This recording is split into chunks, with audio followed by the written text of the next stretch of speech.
Trichy Puthur Janet மருத்துவமனையில் பிரசவத்திற்காக அனுமதிக்கப்பட்ட பெண்ணுக்கு சிசேரியன் மூலம் ஆண் குழந்தை பிறந்த நிலையில் சிகிச்சையின் போது மலக்குடலில் கத்திப்பட்டு காயம் ஏற்பட்டதால் அப்பெண் 4 நாட்களாக இரத்தப்போக்கால் பாதிக்கப்பட்டு உயிரிழந்ததாக கூறி உறவினர்கள் மருத்துவமனையை முற்றுகையிட்டனர்.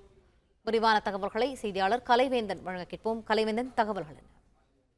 வணக்கம். திருச்சி மாவட்டம் லால்குடியைச் சேர்ந்தவர் ஜான்சன். இவருக்கும் ஜெயராணி என்பவருக்கும் கடந்த 7 வருடங்கள் முன்பு திருமணம் நடைபெற்றது. இந்த தம்பதியினருக்கு கடந்த 6 வருடமாக குழந்தை இல்லாத நிலையில் திருச்சி புத்தூர் ஜெனட் மருத்துவமனையில் கருத்தரிப்பு சிகிச்சை மேற்கொண்டனர். சிகிச்சைக்கு பிறகு ஜெயராணி கருத்தரித்தார். இந்த நிலையில கடந்த 4 தினங்களுக்கு முன்பு ஜெயராணிக்கு சிசேரியன் மூலம் அழகான ஆண் குழந்தை பிறந்தது. ஆனாலும் ஜெயராணிக்கு அதிக ரத்தப்போக்கு ஏற்பட்டதன் காரணமாக உயிரிழந்ததாக கூறப்படுகிறது. தவறான சிகிச்சை காரணமாக ஜெயராணி இறந்ததாக குற்றம் சாட்டி அவரின் உறவினர்கள் மருத்துவமனை முன்பு ஒன்று திரண்டு ஆர்ப்பாட்டத்தில் ஈடுபட்டனர். இதனால் பரபரப்பு ஏற்பட்டது.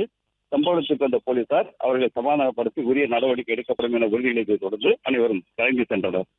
பிளே ஸ்டோர் மற்றும் ஆப் ஸ்டோரில் இருந்து பாலிமர் செயலியை QR கோடு மூலம் பதிவிறக்கம் செய்யுங்கள். செய்திகளை உடனுக்குடன் பெறுங்கள்.